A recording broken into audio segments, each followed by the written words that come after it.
to talk about it at the beginning of our call today. Americans associate France with lovely things like champagne, gourmet food, the art of living, but it's not as well known as it should be that French has a very vibrant tech scene, and it's growing at a very quick pace. The tech scene in France is certainly not as developed as the US, but it's getting a lot of support and it is growing quickly. And technologies and startups are having a major impact in France on the labor market, as well as business norms. So it's really shifting the community in France. French tech is reaching beyond its borders as well. Some of you may be familiar with the Consumer Electronics Show in Las Vegas that's held every January. It's America's largest tech trade show. For the past several years, France has been the #2 country represented at the CES Las Vegas. It follows only the US. There's over 500 French companies that participate each year. The French-American Chamber of Commerce comes into play when these companies want to explore the US.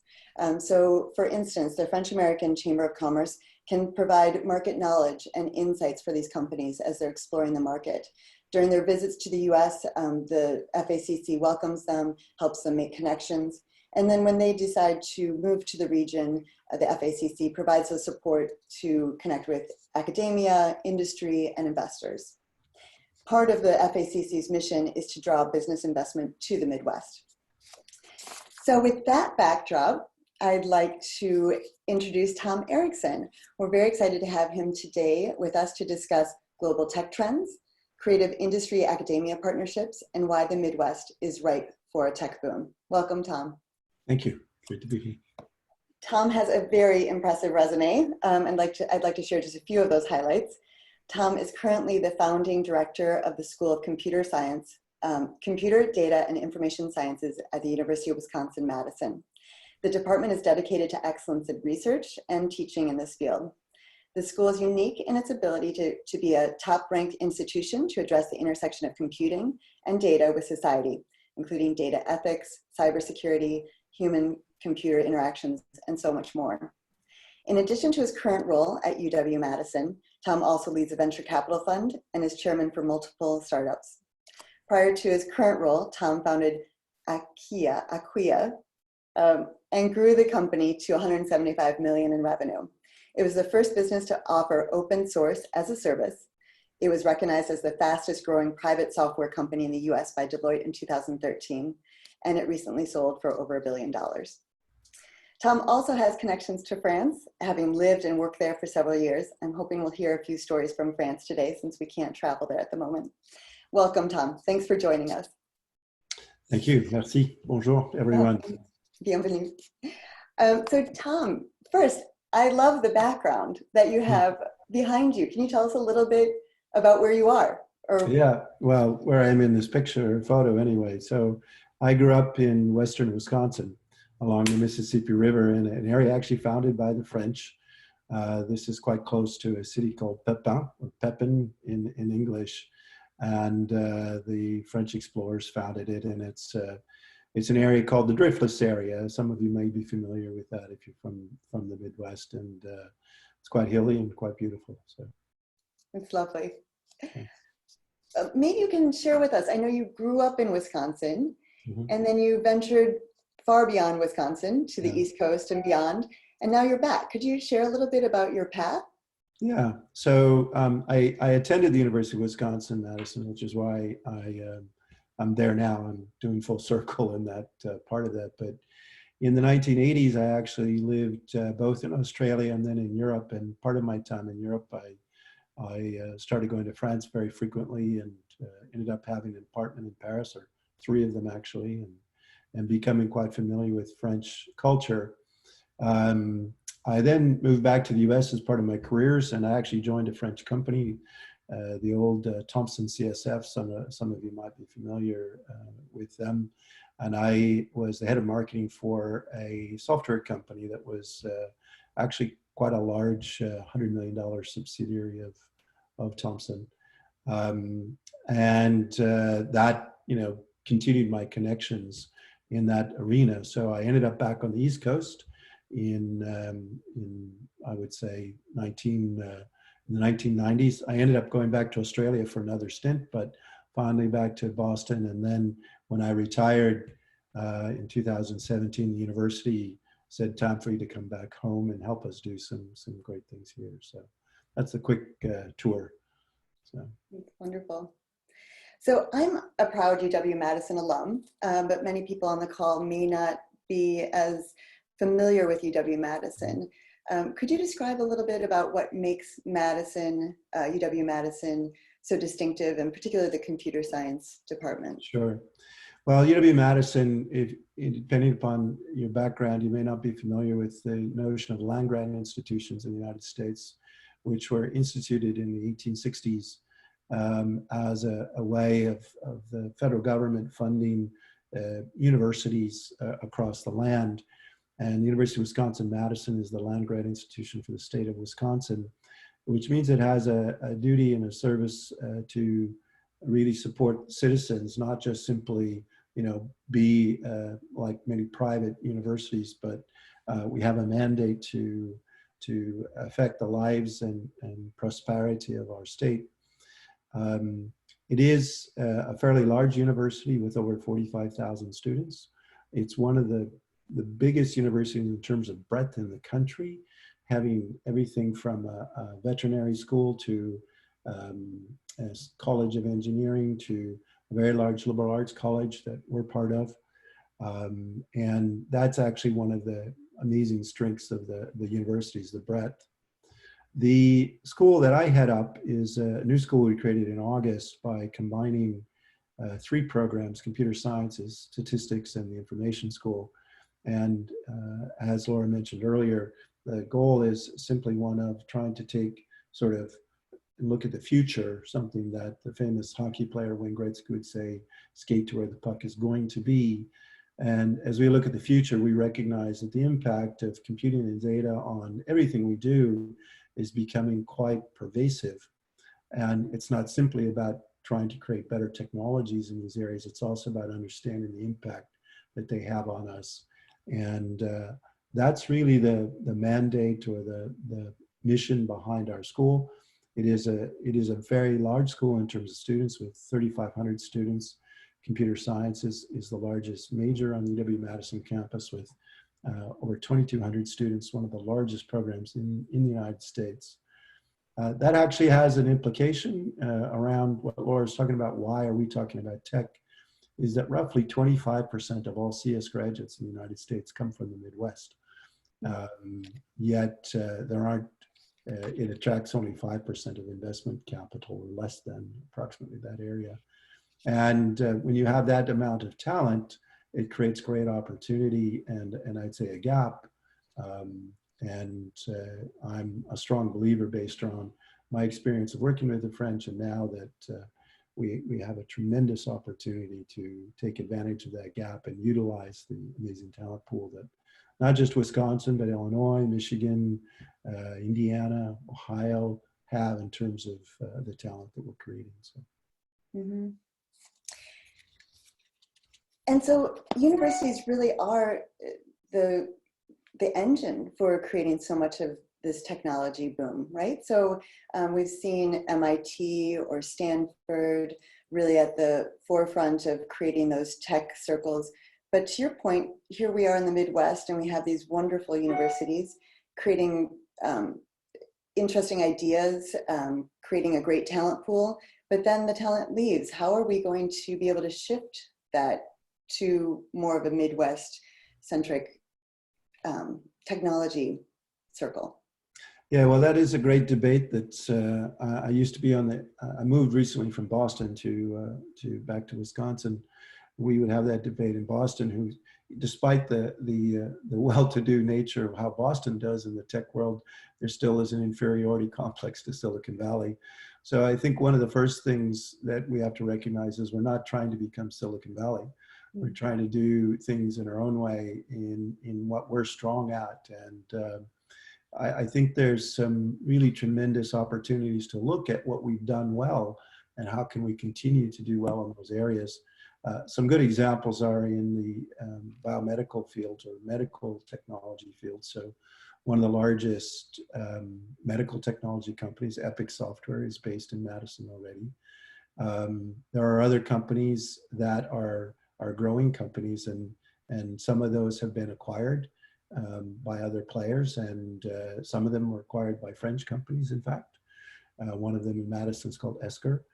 It's a part of a multinational French company. So growing and trying to do and create innovation first starts with the notion that we don't want to be exactly like the others. Secondly, that we have areas of strength. There's a professor out of the University of Toronto, his name is Ajay Agrawal, that was doing some studies, looked at where scientific innovation was happening, and put that onto a globe, mapped that, and said, wait a minute, if scientific innovation is happening all over the globe, which is what we learned, why is all the value creation happening on the coasts? And so a lot of it is about, first of all, recognizing that these students that we're educating, that there is opportunity locally, that there are large firms they can work at or small firms. And we're actually starting to see this happen. So Google in Pittsburgh, arguably another Midwest community, now has over 500 employees, and quite soon Google in Madison will reach 200 employees. And so what we're starting to see is that the large tech companies are recognizing that there is innovation happening in these places, that not everyone wants to move. And so by creating small, let's call it small hubs or small groups of people coming together, the people that are thinking they need to move to California to work for Google or to Seattle to work for Amazon will find out, well, wait a minute, Amazon, Google, they're already here in the Midwest. There's an opportunity for us to work with them, but not have to go pay the high cost of living or endure the long commutes that we get if we went to one of the coasts. Mm-hmm. Yeah, during our earlier discussion a couple weeks ago, you talked about an example there in Madison that had moved from the coast because they were finding such value, lower salaries, lower rents, and it does feel like that's something that the Midwest can offer, as there becomes a saturation point on the coast. How do we accelerate that? Well, I think, there's a couple of ways to do it. We have to become better at marketing the successes we've had and telling people about it, because I think there's some preconceived notion that all of these things have to happen on the coasts. So one of the success stories, Laura, that you mentioned that we talked about was Exact Sciences, you've probably seen their commercials on TV if you watch TV. They have a non-invasive colorectal cancer exam, and who wouldn't want to have something like that, right? And they relocated in 2009 from Boston to Madison with the notion that one day they'd be 200 or 300 employees, and well, lo and behold, there are 3,000 employees, or just under that today. And that's a case of a company moving the entire HQ to the Midwest and having great success for the reasons you mentioned. But I think the more likely and realizable scenario in the near term is capitalizing on HQ2 or HQ3 opportunities.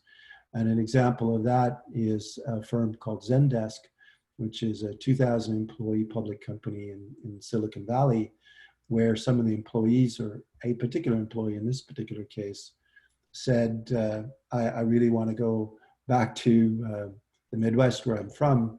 It was a valuable employee, and they said, what if I go back and I hire 5 or 10 people back there? Well, lo and behold, today Zendesk is more than 400 people in Madison, Wisconsin, after making that successful. And in a recent conversation I had with their COO, they've decided to commit to Madison with all aspects of the company. They started out in customer service, taking advantage of the notion that Midwest people have something, known as Midwest nice, I guess, and leveraging that. But now they're hiring engineers and accountants and the full gambit as people are looking for those lifestyle advantages that you mentioned earlier. So I think an opportunity for us to focus and market, whether that's our Chamber of Commerce's, in my case, I've worked with both Madison and Milwaukee in these areas to try and help them build their stories. But whether that's a French-American Chamber of Commerce telling the story to French technology companies, I think there's a great opportunity for us to have some success there. So. Well, let's pivot to France a little bit then, Yeah. and talk about what's happening over in France. Since Emmanuel Macron's election in 2017, France has pivoted to a pro-business agenda. Labor laws have been reformed, tax cuts have been introduced, and new regulations have created a friendlier environment for entrepreneurs. Also in 2019, Station F, the world's biggest startup campus, opened in Paris. The French government has announced it's investing 5 billion euros over the next 3 years in startups. So some of these results are starting to come through. In past year, French tech reported 18,000 startups, 593 venture capital investors, and 367,000 jobs in startups. What are your observations of French technology and startups? Well, a couple of data points to add to what you mentioned, Laura. I work with, as you know, the others don't, I work with a French PE firm. It's called Invest Capital. They invest in these technologies. They found me on the web, believe it or not, talking about technology, and knew my open source background and said, we were making some investments in these areas. Would you like to come and work with us? There is some great technology coming out of France in all kinds of areas right now. I mean, France has historically produced very, very good engineers. We know that from the amazing, other types of technology, whether it's aerospace or electronics or military, types of things. And some of that mindset now is going to innovation in high tech or other areas, sensors and other areas of technology. Their biggest challenge is making that leap across the Atlantic Ocean, across the pond, to try and get to the world's largest market. And so these companies are being successful in France, and they're getting investment. There's not a problem in terms of getting substantial investment in France. And what they're looking to do is to say, how can we get to that larger market, which is the US market. Many times that's the second market a French technology company will pursue, as opposed to, say, going to the UK. Logic might say, well, why not do something else in Europe? But many of them choose to say, we're going to go to the US and try our hands there. A great example is a company I'm familiar with called Dataiku. That's spelled DATAIKU. It's a unicorn company, which is a company that's valued at more than $1 billion. Started in Paris, and today is headquartered in New York City. Opportunity lost for the Midwest, for sure, in terms of that. But it's a company involved in data science and artificial intelligence that has initial investors or French investors, but the follow-on investors were large American firms. And they've raised, in fact, well over $150 million in investments.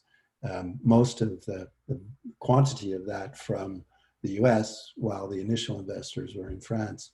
And Dataiku is a great example of what's possible and an opportunity to do some things. Another, but related, effort that's going on in France is we're also involved at Wisconsin with this entity I mentioned, Ajay Agrawal, earlier, out of University of Toronto.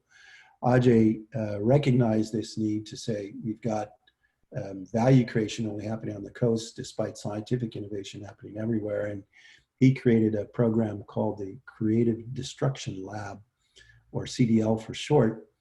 And CDL has been very successful in Canada, including a stream in Montreal, at the HEC in Montreal. And they recently moved or created a stream in Paris as HEC as well. So you can see some of, it's really designed to help startups learn how to be more effective and more efficient. And so we're starting to see some of the accelerators that we recognize in the US and Canada starting to move across to France as well to help with that boom of technology companies that we're starting to see happen over there. Yes, it does seem like there's so much potential for French tech companies to grow there and have their second headquarters here in the U.S. or enter the U.S. market. I just wanted to pick up on one comment you made at the beginning about engineers. Yeah. A lot of people don't realize that France has so many engineers. Yeah. I looked it up, and there's 1 million engineers Yeah. in France. That's Yeah. one out of every 67, men, women, and children. Yeah. That's an engineer. So I do think that from talking with friends and colleagues in the tech world, it seems like that has been at the heart of so much of their talent pool, stretching into startups and innovation. What would you tell a French company that was thinking about entering the US? What would you tell them to convince them to move to the Midwest? Well, the natural thing is that their money will often tell them that you need to be near the talent on one of the coasts to be able to do that. And I think it's just this not very well known fact that the Midwest is full of talent. And in fact, there's less competition for that talent at lower costs, and they stay longer. The things that we've learned that you mentioned earlier, that we've learned through Zendesk's experience, turnover on the West Coast in particular is a nightmare. And having led a company in Boston to almost 1,000 people, at the time I retired, we started to experience a lot of that in Boston as well, with our people being poached by the next startup that's right next to us, and we were losing our mid-level talent. Our future, was abandoning us because they could go on to the next thing. Well, that phenomena doesn't exist to the same extent in Middle America, and they have a great chance to access the U.S. markets, be close to airports, which they need to do to get around this country, experience the lower cost of living that we have here for the employees, and yet keep them longer. So these are the things that I would emphasize as speaking. Well, it's what I emphasize to people on the coasts who are thinking about HQ2 or HQ3s. And access to capital isn't an issue. I have friends that work in these later stage firms at Vista Equity, as an example, or other private equity firms.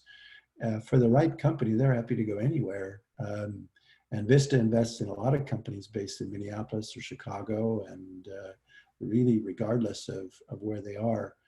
So late stage venture or late stage private equity, later stage private equity, if companies need more capital, is not limited to the fact that you're in New York, Boston, or on the West Coast. That's great. And how would a French company go about getting connected with those investors? The FACC can provide some of that support, but is there a best practice in your mind for these companies that are entering the US to be able to make those connections? Yeah, I mean, many of them will already have made those connections because these investors have more money than they know what to do with. And they're very aggressive about making calls. And I see that firsthand myself through the companies, the 2 European companies I sit on the board of. However, making other connections, there are great places, depending upon the size of the company that's thinking about moving to the US and the size at the time. There are great communities in all of the cities of the Midwest, Chicago, Madison, Milwaukee, Pittsburgh, Minneapolis, Columbus, Ohio is a vibrant community, Indianapolis, Indiana, vibrant communities where startups get together, have meetups, and you get a chance to build a network and understand, so who are these people? So, depending upon exactly what a company is looking for, connecting them with the leaders in these various areas. I just got an email from an individual out of Milwaukee yesterday who's starting up a group called the Wisconsin Startup Coalition. And they're going to align themselves with the government, but really with this express purpose of helping startups or people coming to the state understand what resources do you need and how can we get those to you. So that infrastructure is fairly easy to locate. What I think we need to do a better job at is finding mentors for these organizations. So as they get established, that is one advantage that the coasts have, is a large supply of mentors, people who've done it before. And something about entrepreneurs is they're willing to often give back and help. What we need in the Midwest, because we haven't got as big of an entrepreneurial ecosystem today. However, there are still many great success stories, Epic with 10,000 employees, is getting the people who are talented mentors that can help companies scale their businesses, scale in the areas of sales, scale in the areas of back office, whether that's finance or HR or legal, help scale in the areas of customer service. This is the challenge that most Midwestern companies face, is that mentorship. So, I think this is an area where chambers of commerce can actually help out by, creating some of the networks of the members, saying, how can we help firms that are doing that? So the FACC, for example, in luring someone to come to the United States, maybe from France, find ways to connect individuals in the community so that they feel, quite quickly that they can get off and get going. That's wonderful. Thank you so much for your insights. I'd like to be able to open this up to the other participants. I know we have a lot of people in the room that are in the technology field or VC firms. And so I'd like to be able to open it up for more questions and discussion. So, if anyone wants to go ahead and turn on their mics or cameras. Yeah, absolutely. Please feel free to ask your questions. And I think it would be great if you turn on mic and camera when you're asking a question. And also please introduce yourself so that Tom knows where you're from. I think this is also a good opportunity to make some interesting connections here. So please feel free. Yeah, hi, I'm James Datt. So I'm the attaché at the French consulate in scientific attaché in French consulate in Chicago.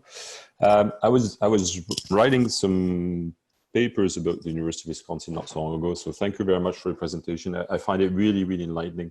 A lot of the things that you said are exactly what we've discussed already with Laura several times. So many answers to many questions I had. So thank you very much.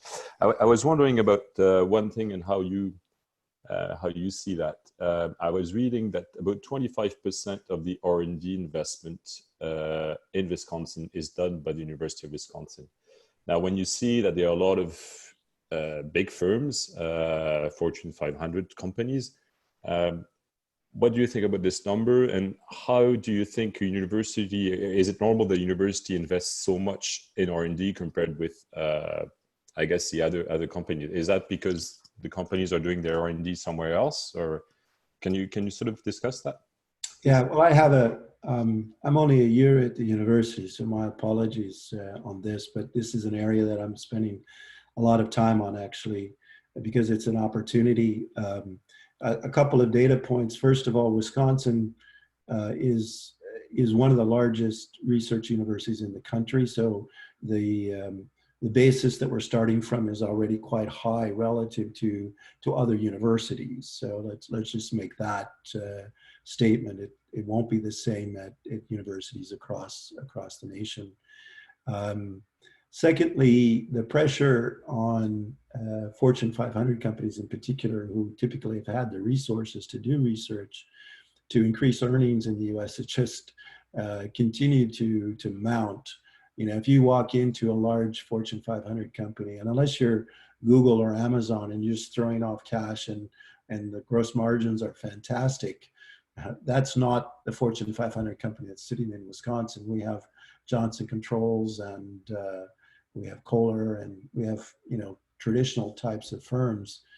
The ability for you to invest a lot of money off of your balance sheet into research is limited.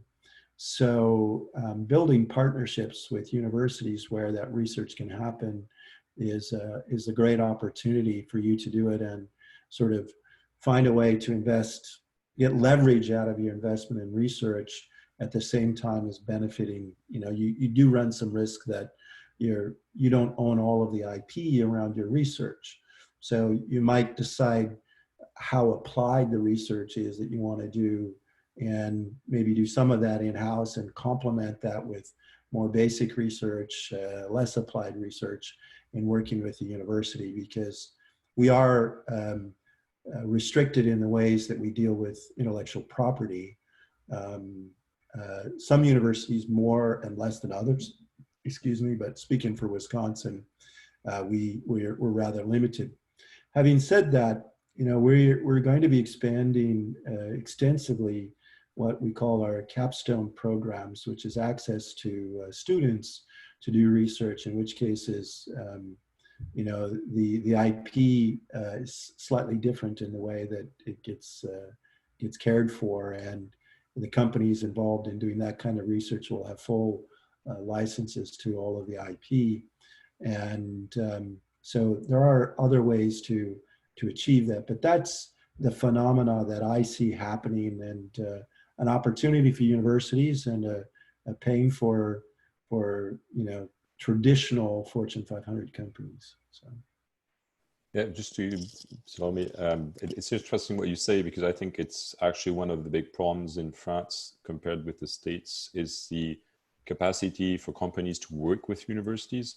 The problem we have in France is that companies don't trust the research done in the universities, and it's very difficult to get them to work together. Whereas in the US, I mean, a lot of the R&D is done in the universities and been done for many years. So it's well, that's why it's why we have a Google Labs I mentioned earlier, almost 200 people. We have Microsoft Labs in Madison. We now have a part of Amazon based here, based on an acquisition that they made. If you look at Pittsburgh, which is really, Pittsburgh has completely rebuilt itself as a technology hub. And this is to me, they're the Midwest success story and the opportunity that we have. And they did it based around Carnegie Mellon, and now Pitt, University of Pittsburgh has also got onto that bandwagon, kind of in the, what do you want to say, racers have this term, you're in the stream. I forget there's another term, but behind the leader, Carnegie Mellon's the leader, Pitt's right behind them. And they're collaborating with the region they're the leader in autonomous vehicles in this country, and one of the leaders in robotics. And it's just phenomenal how they've turned Pittsburgh around. We have that opportunity. One of the things I didn't mention in the earlier talk is that the Brookings Institute recently did a study about potential innovation centers for tomorrow, in the United States. And then it ranked communities according to that potential. And number 1 was Madison, and number 2 was Minneapolis. Chicago was in the top 15. Milwaukee was number 17. Columbus was in that list. So the ingredients to create innovation centers is here. We need some catalyst. We need more catalyst than we have. And the Brookings Institute report stated that the government should be the catalyst. That's something maybe that France does better than the United States, I will say, in my experience. But having said that, following the hooves of that Brookings Institute report, a bipartisan group where the Senate leader was in fact none other than Schumer, the leader of the Senate for the Democrats. But there's also a sponsor for that bill with Republicans in the Senate, and then one of the Republican on the House of Representatives sponsoring this bill is actually from Wisconsin. And it's a recognition, this is a bill to invest in cybersecurity. And a lot of the great cybersecurity research that's happening is happening in the Midwest. So if that investments happen, that's a way of the government of starting to say, we'll invest in that research. Obviously, we want to commercialize that research. The US Army has put their artificial intelligence task force in Pittsburgh. So there's an opportunity to partner with the US government or other people. Most of that is non-classified research, by the way. But there's an opportunity to get those impetus to get things going as well. So. Thank you very much. Merci.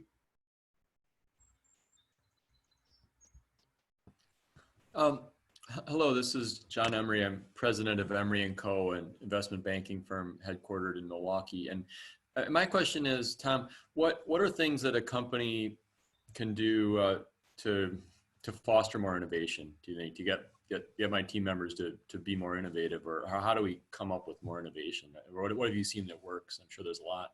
Yeah, well, I don't know the financial services industry very well, so I can't comment for that, but I have been involved in a number of, public companies, Thompson CSF being one of them, where we try to stimulate innovation. The classic case is the IBM PC concept, and lots of books have been written about that. And while that case is now, we're going on almost 40 years old, some of those concepts still exist. There recently was a book around innovation that was taken off of some great studies that were done. The book is called The Lean Startup, written by a guy named Erickson, and he took some concepts out of many studies that have been done around innovation in large enterprises. They've taken that book now and this concept of quick innovation, of using something called a build, measure, learn loop. And this applies to anything. So build quickly, measure. You might not be finished building something, measure against your metrics, learn from what you're doing, and then come back and continue to innovate. Eric Ries now does this as a consulting business for large corporations. So, and there have been follow-up books written about how to use this same concept for innovation inside of large corporations. The way that I've seen it work is taking some of the methodologies that software has brought forward out of MIT or Cambridge. The agile methodology for developing software was developed. Agile methodology relies on sprints. Sprints can happen in various different cycles. In the software world, they're typically 2 or 3, maybe sometimes 4-week sprints. I was talking to an industrial company last week. They're working on 60-day sprints. And there's a real process that fits into this build, measure, learn loop associated with implementing sprints and how you work with your team members each day and how you work with deciding what's going to be the priorities around your innovation.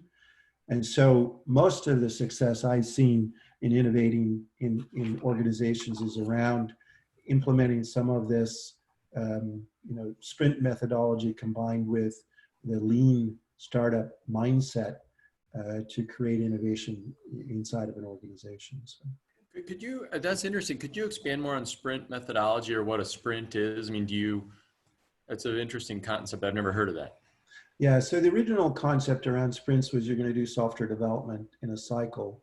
And you come into the cycle with what's called a backlog of things that you want to do. And it's a list of all the things you try to do. And you get a team of decision makers with a leader who's called the product owner for that specific area. They're rather small teams of less than 10 people typically. So the communications is quite effective.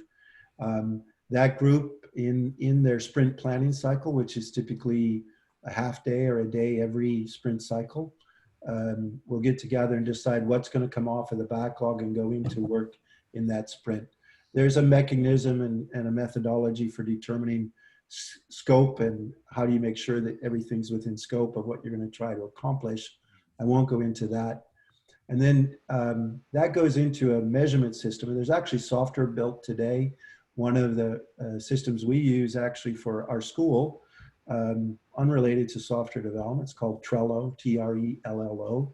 And Trello helps you move things through this sprint cycle. So you have a backlog, you have next up in the backlog, and then you have in the current sprint cycle and then completed. And people every day will go and have what's called a stand-up. Usually lasts 10 minutes, that same sprint team, and they go through what are the advancements and what are the barriers to us hitting that. At the end of the sprint cycle, there's a meeting. In the software world, there's a demonstration of what was accomplished, and then a retrospective of the team that's quite critical of each other of what they didn't achieve. And then you go back into sprint planning and the cycle starts over again. And is the stand-up literally done standing up to try to keep it short? Yeah, exactly. Thank you. Works well in the virtual world, to be honest with you. So it's been a perfect planning thing for COVID, because you can get on to a 10-minute virtual meeting call and then go back to what you're doing and work remotely. It doesn't require you to do that. Other tools like chat tools like Slack have become really popular, because they're chat tools that allow you to do a lot of different things. And that's Slack has become popular because of the sprint methodology. An entire company that's worth billions right now called Atlassian. They recently bought Trello, but they built a ticketing item called Jira, which is how they decide what needs to be worked on for their innovation. Anyway, there's technology companies been built all the way around this methodology that helps with innovation.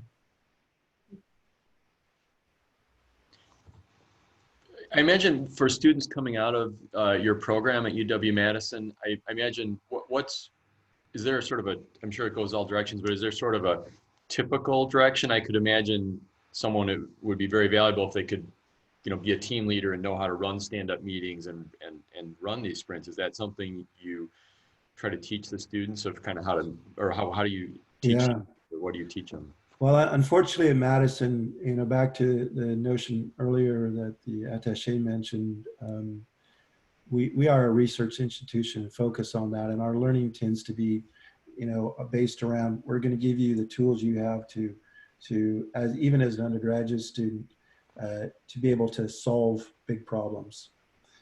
It's less of our focus to, for better, for worse, in the time we have to give you your degree. And there's a lot of pressure on universities to make sure our students are graduating in the 4-year time frame.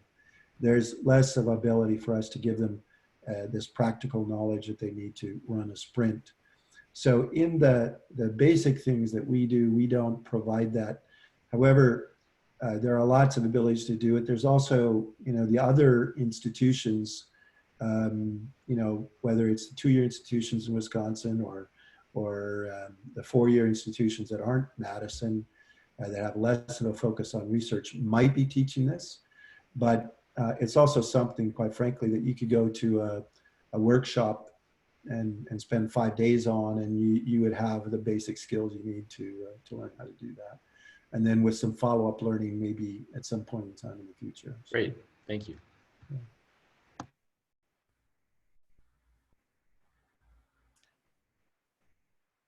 Would anyone else like to jump in? Of course, a conversation these days isn't complete without some mention of COVID-19, right? So any thoughts on how coronavirus and COVID-19, how that's changed technology and innovation? Yeah, well, the good news is that most technology companies themselves, we built our company with remote being built in. And so using Zoom has been something that I've been doing since before Zoom existed.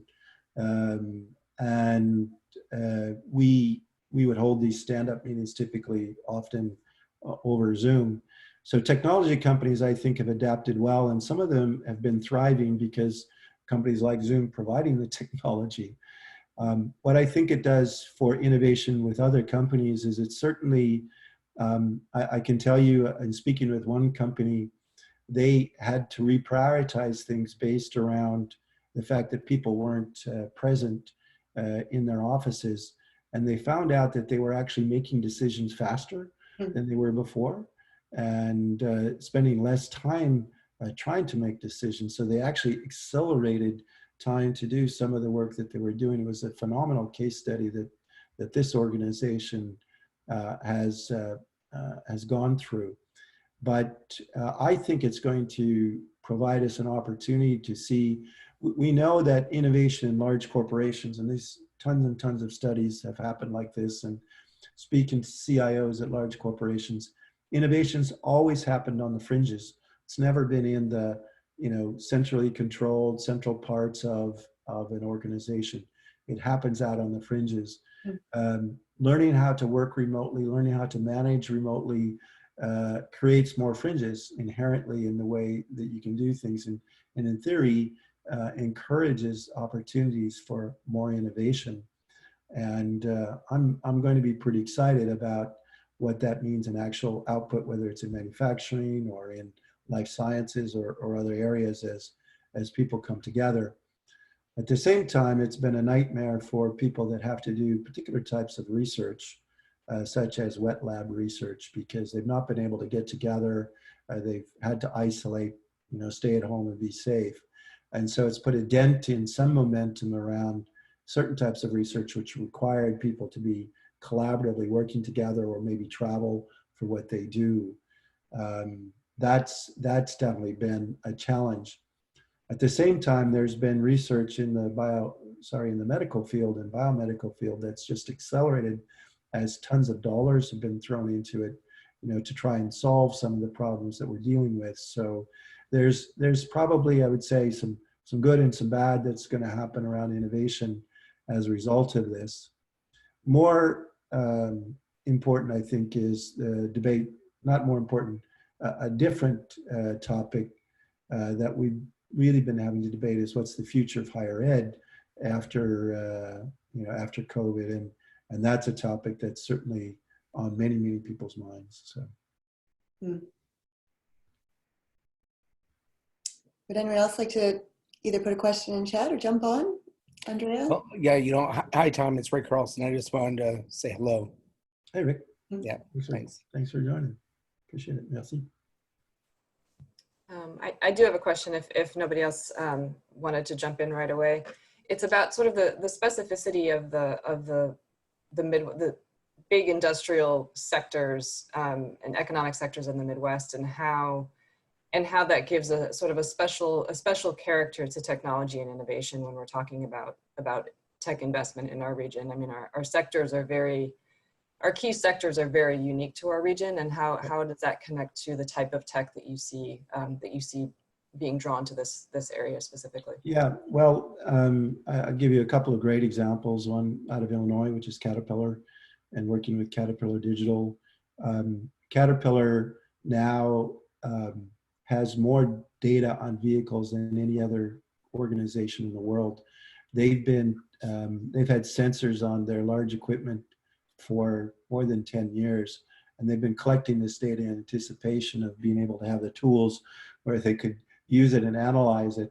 And there's a tremendous opportunity for people to work with organizations like John Deere and Caterpillar and other, Midwest innovators, obviously the other automotive players around what it means, everything from how people use their equipment or things to how to keep maintenance, to do maintenance proactively, through to increasing the lifetime of the equipment. And a lot of that stuff is happening through very large investments there.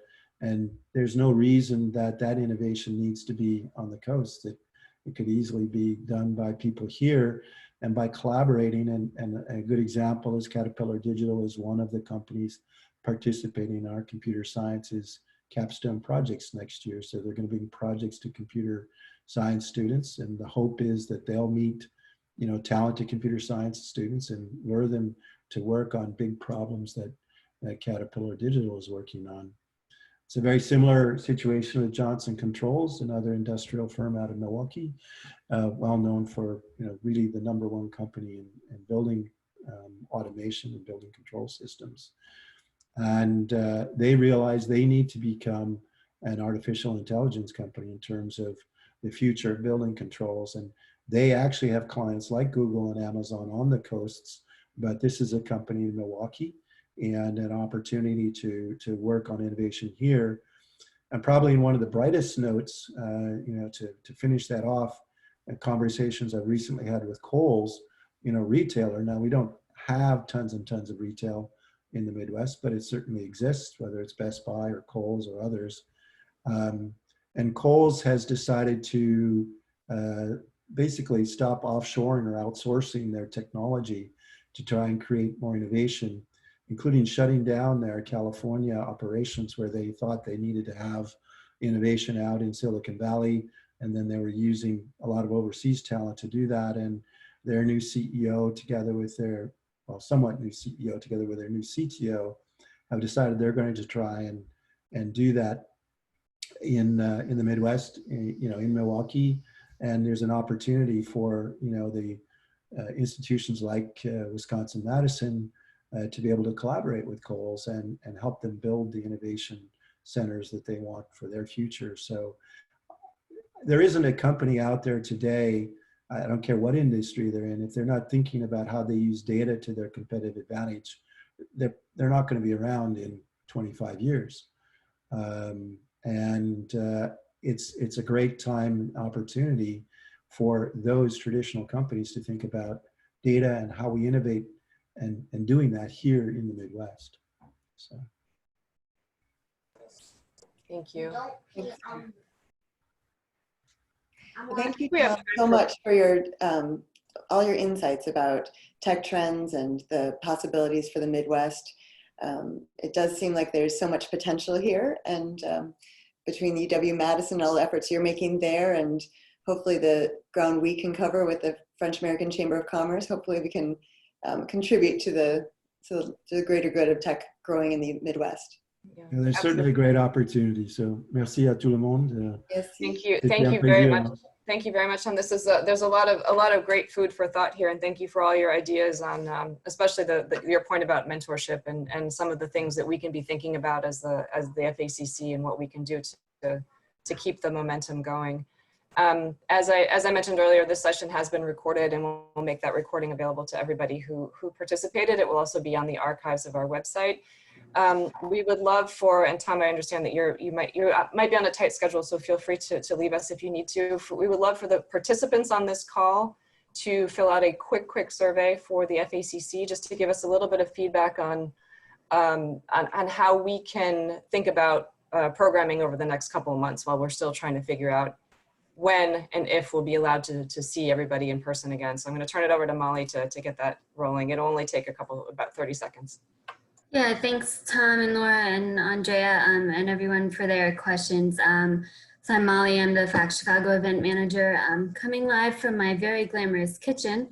So if you could fill out that quick poll, it should be 4 questions. There are a couple, you can choose multiple options. We'd love to hear, what's interesting. I mean, I know COVID-19, obviously it's very relevant, but at this point, we might all need to change in topic, or is it still relevant? So we just want to feel where everyone's at and see, make sure we're providing events that make sense for you guys. Where do we find it? How do we access it from our screen? So you should see it on your screen. It popped up.